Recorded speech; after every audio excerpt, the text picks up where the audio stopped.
ఎరా ఏమైంది? సంక్రాంతి హాలిడేస్ ఇచ్చారు నాన్న. హాలిడేస్ ఇచ్చారా? అవగానే వెళ్ళిపోవాలి. నువ్వు అస్తమన్నా రావడానికి అక్కడ వేలకు వేల ఫీజులు కడుతున్నాను. వెళ్ళు. ఎప్పుడు డబ్బుల గురించే, నా గురించి కొంచెం కూడా లేదు. ఛీ! పిల్లడేడి? ఆడుకుంటాకెళ్ళాడు.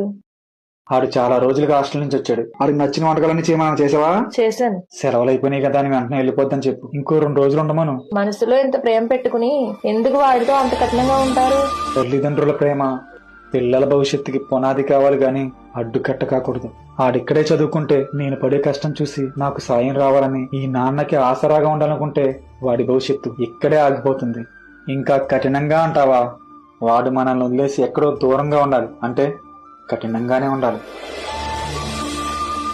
వాడిని బాధించే ప్రేమ కన్నా ద్వేషం వల్లే వాడు అక్కడ ఏ బెంగా లేకుండా ఉండగలుగుతాడు. ఎరా ఏమైంది?